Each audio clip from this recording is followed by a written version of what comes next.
Gracias por sintonizarnos a través de Plataforma Electoral. Esto es Entérate, un espacio de difusión de las actividades institucionales, académicas y de actualización del Tribunal Electoral del Poder Judicial de la Federación. Agradezco el favor de su atención. Le invito cordialmente a seguir con los trabajos y reflexiones de la 9ª Mesa Redonda sobre Justicia Constitucional en las entidades federativas, evento organizado por el Tribunal Electoral en Tepic, Nayarit. La mesa titulada Desarrollo de los mecanismos de tutela local en materia de derechos de los pueblos indígenas nos revela que es indudable que los derechos sociales tienen una dimensión colectiva y por ello su vulneración suele presentarse como afectación de grupos o colectivos más o menos determinados. Lo mismo puede decirse de aquellas acciones estatales que impactan en sectores sociales excluidos y que suelen presentarse como prácticas generales que configuran situaciones de características estructurales y que demandan remedios de naturaleza colectiva, tal como la afectación de derechos civiles, políticos y sociales de una comunidad indígena o de una población desplazada. Con estas reflexiones fue como dio inicio la participación del doctor Willy Balson-Leiner en esta mesa de trabajo. Por favor, siga con nosotros. A manera de conclusión, quisiera compartirles algunas reflexiones acerca de mecanismos locales de tutela de estos pueblos indígenas. Primero, si bien es cierto, y ya haciendo como recapitulación, si bien es cierto que la población indígena que vive en la circunscripción es menor a la media nacional, señalábamos también que lo que son las entidades de Chihuahua, Nayarit y Sonora, el promedio es considerable, puesto que en suma llegan al 10% del total de la población en esas entidades. En segundo término, por lo menos en 10 municipios de la circunscripción, el porcentaje de indígenas alcanza el 40% de la población. Incluso en el estado de Nayarit, el municipio de Nayar en 2010 alcanzó el 90% de población indígena. Tercero, a pesar de que la reforma constitucional se estableció en el artículo 2, que ya fue reconocido en gran parte estos derechos de las comunidades indígenas y se estableció que las leyes de las entidades federativas deberían de regular también estos temas, a pesar de que esta reforma se dio en 2001, tenemos que a la fecha, en 2014, 2 entidades federativas de la circunscripción no cuentan con una legislación especializada en la materia y que son el caso de los estados de Baja California Sur y de Sonora. En consonancia con la anterior, tenemos que en 2 entidades federativas de la circunscripción no se ha establecido alguna autoridad de carácter administrativo que atienda los temas de población indígena en su territorio, y que son los casos, una vez más, de Baja California Sur y Durango.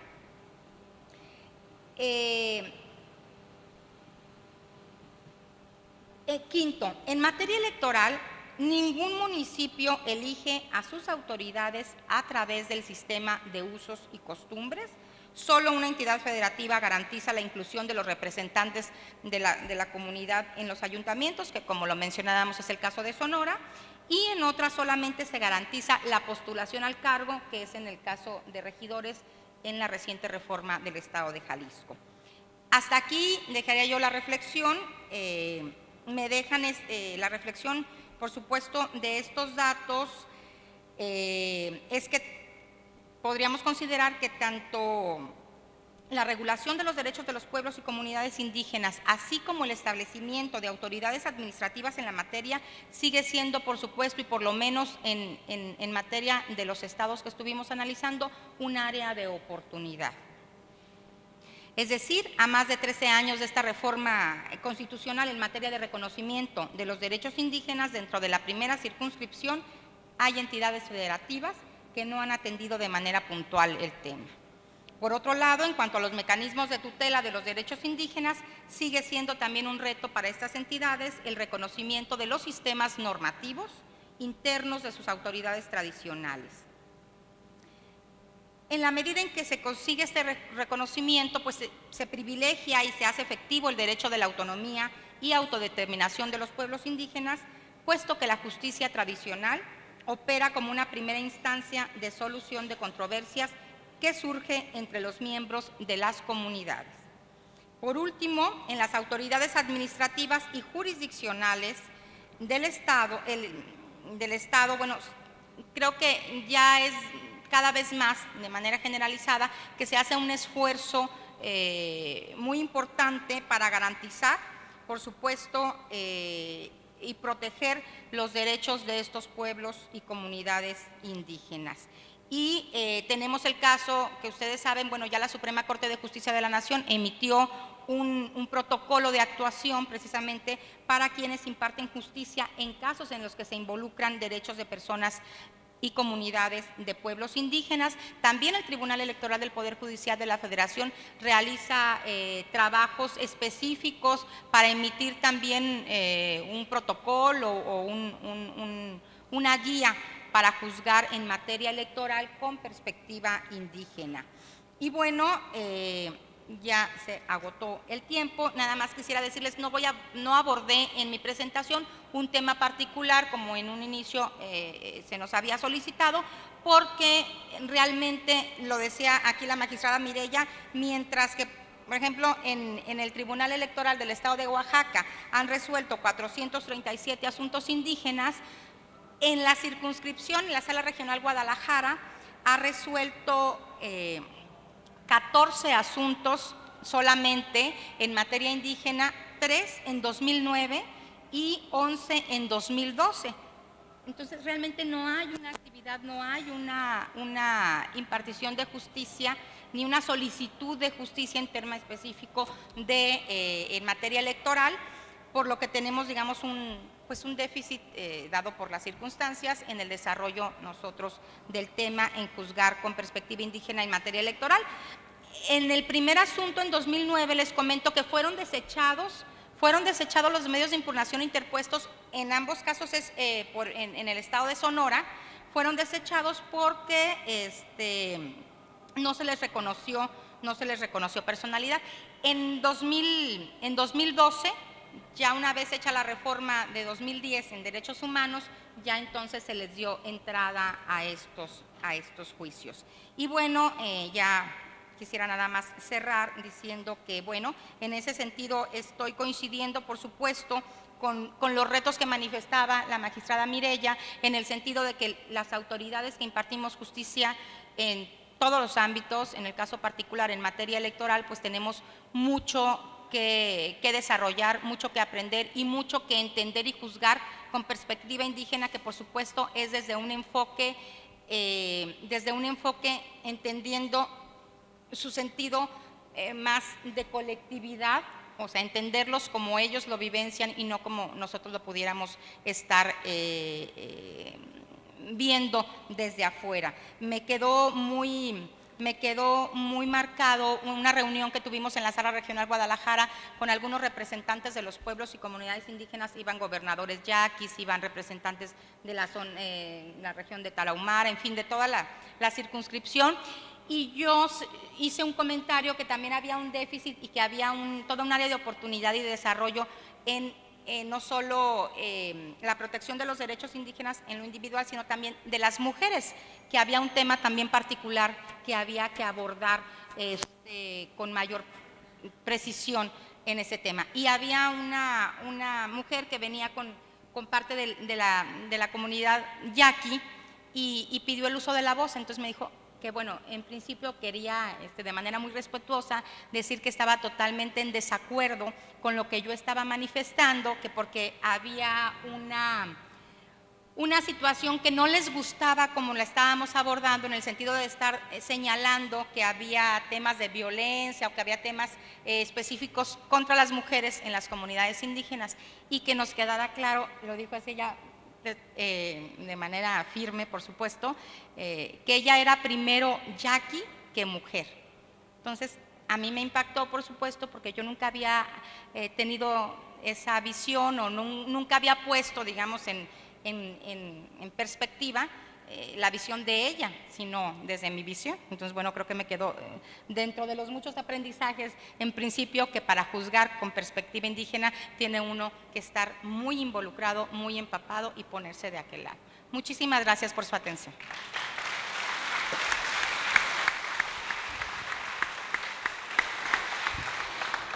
Muchas gracias, magistrada Mónica Aralí Soto.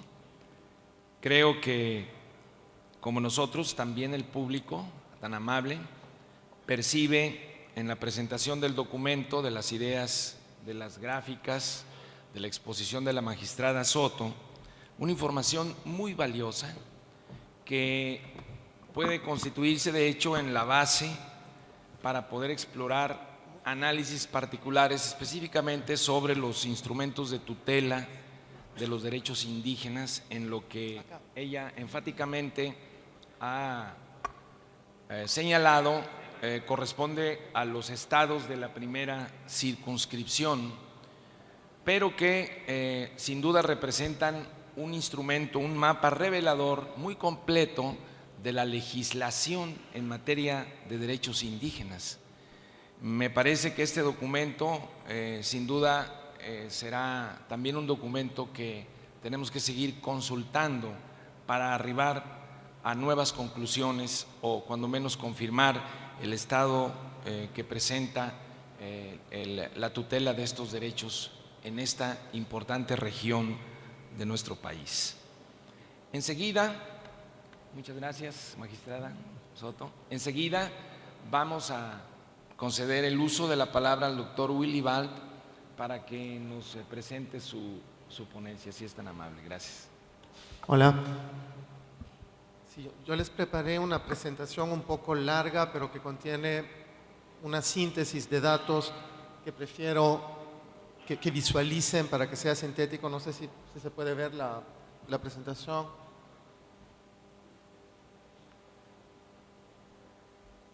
Excelente.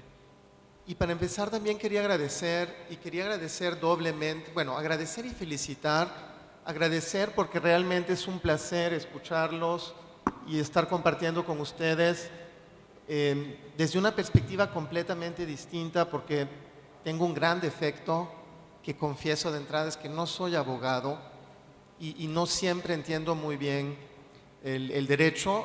Y esto es muy importante para mí para tener este tipo de interacción. Así que muchas gracias por la oportunidad y felicitaciones por abrir este tipo de espacios y gracias por abrir este tipo de espacios a todos los colegas magistrados que están acá de distintos estados con los que ya estuvimos platicando ayer y seguiremos platicando, espero, en el futuro, y en particular, por supuesto, a los principales responsables de esta iniciativa, a Manuel González Oropesa del Tribunal Electoral Federal y a nuestro anfitrión Pedro Enrique Soto, aquí de Nayarit.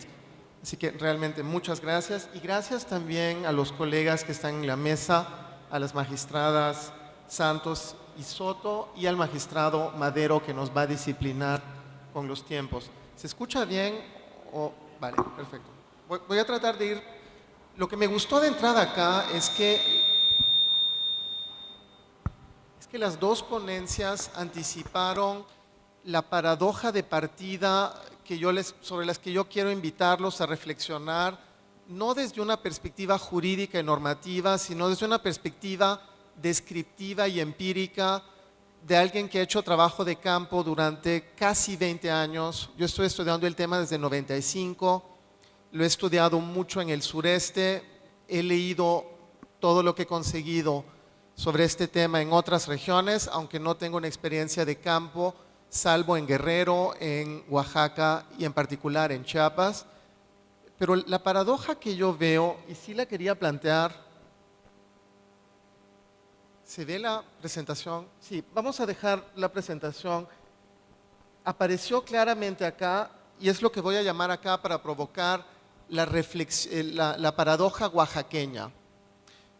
Y es que en Oaxaca tenemos una legislación específica que reconoció los derechos indígenas en 1995 y luego en 1998, y es el único estado de la República que tiene este tipo de legislación. Y la paradoja la vemos en este cuadro acá. ¿Se dan cuenta? Estas son las localidades indígenas en México. Aquí ubican las localidades indígenas de Oaxaca, pero ven que en realidad Oaxaca representa el 17% de hablantes de lenguas indígenas, es decir, que no representa el 83% del resto de la diversidad indígena que hay en el país. Pero miren esto acá. 20 años después de la adopción de esta legislación, está pasando algo muy preocupante en Oaxaca.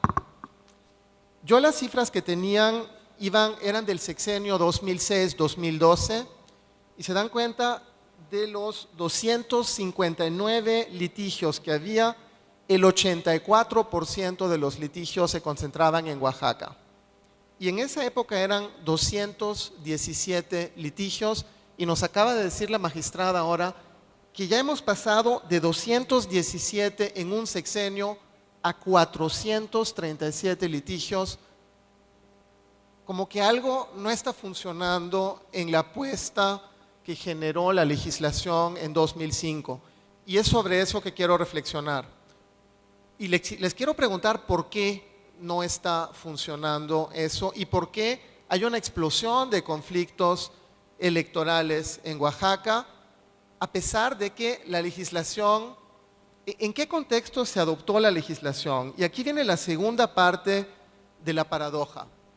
Se adoptó un año después de la rebelión neozapatista en Chiapas, en un contexto en el que el estado de Chiapas, que ven acá, que también tiene 17% del total de población indígena del país, es decir, que es un perfecto caso comparable con respecto al de Oaxaca. En 95 el Estado estaba en una situación de ingobernabilidad total, hubo elecciones en 95 y de los 111 ediles que se eligieron, 45 ediles fueron destituidos en el lapso de 2 o 3 meses después de las elecciones, porque la gente se inconformó muy fuertemente con el proceso electoral. Estaban los zapatistas amenazando, había una confusión total y francamente estábamos en una situación de guerra civil latente. En ese contexto, en Oaxaca, que tenía la reputación de ser uno de los estados más hermosos y pacíficos de la República, no habían conflictos electorales. Habían algunos, muy pocos, hay que buscar la cifra, pero las cifras que yo tengo nos hablan de muy pocos conflictos y de una manera preventiva se adoptó una legislación para reconocer los usos y costumbres en 95, se modificó en 98 y 20 años después, miren de nuevo, disculpen, no les mostré Chiapas, Chiapas está acá, miren de nuevo el cuadro acá que plantea la paradoja. En Chiapas en 2007 hubo dos conflictos, en 2010 hubo uno, y en Chiapas ya no hay un problema de conflicto entre normas constitucionales federales y normas indígenas. Cuando sí lo hubo en los 90, cuando hubo cuestionamientos, pero ¿qué es lo que pasó en Chiapas? Y eso es lo que les quería mostrar muy rápidamente. Ejemplo, estudiamos durante 12 años 12 comunidades indígenas en los Altos de Chiapas, que es la región más indígena en la que no solamente son municipios mayoritariamente indígenas, sino que son municipios con más del 95%, con más del 99% de población indígena, a donde los mestizos realmente ya no tienen ningún poder y simplemente son algunos comerciantes aislados que viven en las cabeceras, ¿se dan cuenta? Estamos hablando de las regiones, de la región más tradicionalista, más indígena, pero también más pobre del país, porque hay tasas, para decirles algo, la tasa formal de pobreza en los Altos es de 80-85% de la población que tiene menos de 2 salarios mínimos para vivir. Uno se pregunta cómo se puede vivir con menos de 4,000 pesos al mes con una familia. Ellos de alguna forma lo logran porque no tienen mayores ingresos. Así que lo que documentamos fue en esta región qué pasó entre 1995 y 2010 con las elecciones, porque cuando empezamos a estudiar las elecciones en Chiapas, la idea era que había una incompatibilidad, un conflicto, una oposición entre los usos y costumbres y las elecciones, y como lo decían muchos caciques indígenas en la región, ellos no querían elecciones, no querían partidos políticos, los partidos políticos dividían a las comunidades y ellos de ninguna forma querían que se metieran los partidos políticos a las comunidades. Ellos sabían perfectamente cómo gobernar a sus comunidades y no querían una intromisión externa. Por lo tanto, había mucho conflicto. En un lapso de 6 años, todo eso cambió completamente y lo que vimos concretamente es que de una situación en la que un solo partido, controlado por un grupo hegemónico de caciques, ejercía el poder y a donde había elecciones con resultados del 99, del 100%, en ocasiones superiores al 100% cuando sucedió un accidente en el rellenado de las actas y habían 180% de participación electoral para un partido político, pasamos de esa situación generalizada en 1991 a una situación que hoy en día no se distingue para nada de la situación que tenemos a nivel federal. Hoy en día la fragmentación del sistema de partidos es incluso superior en Chiapas que en el resto de la República y hay 5 grupos diferenciados que tienen más o menos la misma fuerza y que están compitiendo en elecciones. Pero lo más impresionante es que en 95 hubo 45 conflictos postelectorales, en 98 ya solamente hubo 25 y luego ya a partir de 2001 empezaron a disminuir hasta prácticamente desaparecer los conflictos postelectorales.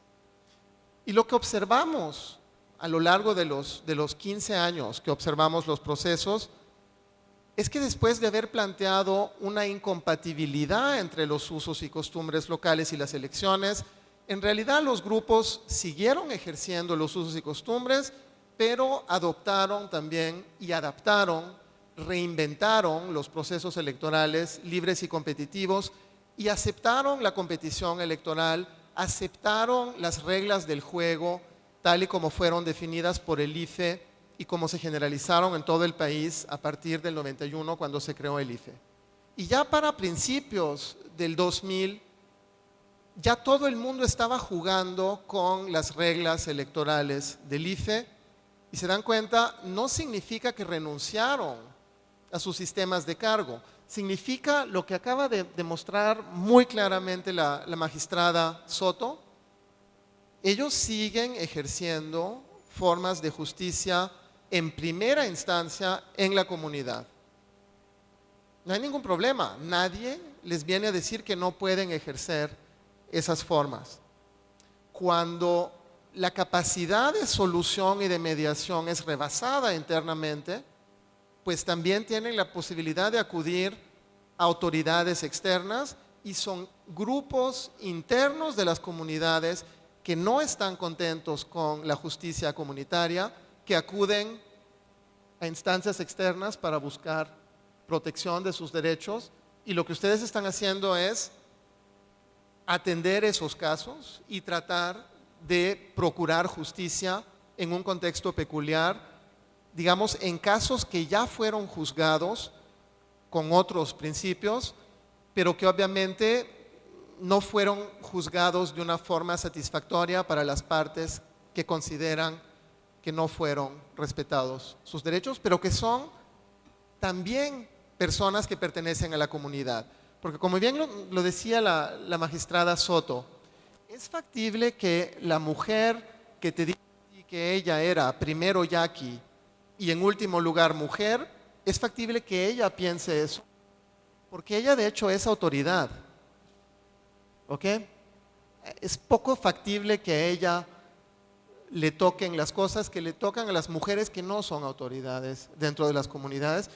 Y si hicieras una encuesta, no en asamblea, o sea, para hablar concretamente de lo que son los usos y costumbres, si yo les pregunto acá, estamos en asamblea, todos somos iguales, no tan iguales porque yo tengo el micrófono y ustedes no, estoy sentado más elevado y ustedes no, pero sobre todo yo tengo el micrófono. Pero veamos, de las mujeres aquí presentes, ¿quién se siente lesionada por lo que estoy diciendo? ¿Hay alguien que se quiera levantar y decirme que se siente lesionada? Pues no, no hay nadie, todo está bien. Si en lugar de plantear la pregunta así, circulamos papelitos en los que ustedes de manera secreta pueden decir su opinión, ponemos una urna bajo el control del magistrado y luego hacemos un recuento del voto secreto, pues nos vamos a dar cuenta que hay muchas mujeres acá que consideran que tienen otra opinión que mi opinión. ¿Ok? Cuando observamos asambleas comunitarias, lo que observamos es este tipo de dinámica. ¿Estamos de acuerdo? ¿Estamos de acuerdo? ¿Alguien está en desacuerdo? Unanimidad, estamos de acuerdo. ¿Se dan cuenta? Es una forma muy distinta de participación que la forma de participación que implica el sufragio libre, efectivo. Entonces, cuando hablamos con los líderes que están en el poder, con las autoridades siempre nos hablan de un consenso comunitario. Cuando vamos a las comunidades y observamos cómo se toman las decisiones, cómo se organizan las asambleas, qué es lo que hay detrás de las asambleas, lo que observamos no es lo que observamos en París o en Nueva York en torno a un comportamiento perfectamente individual. Observamos dinámicas colectivas, estoy de acuerdo, son dinámicas faccionales, tienen que ver con la forma en la que se estructuran los grupos de poder dentro de las comunidades, pero cuando realizamos una elección, ¿se dan cuenta? Aquí hay, pongan mejor la presentación, es más interesante. Ejemplo, vamos a tomar el caso de una comunidad en la que aparentemente hay un consenso cuando hablamos con los líderes. Ellos nos dicen hay un consenso. En las elecciones federales intermedias, en las que el IFE sí organiza elecciones, este es el municipio de Sosolá, municipio por usos y costumbres, en el que formalmente no hay partidos políticos y aquí hay un consenso comunitario. Pero cuando al margen de las asambleas organizamos una elección como las que le propuse con voto secreto, para que todo el mundo vote secretamente, los resultados que tenemos son estos resultados. Los esperamos en una próxima emisión de Entérate, con lo más destacado de las actividades institucionales, académicas y de actualización del Tribunal Electoral del Poder Judicial de la Federación. Agradecemos su compañía. Soy Roxana Noriega. Hasta la próxima.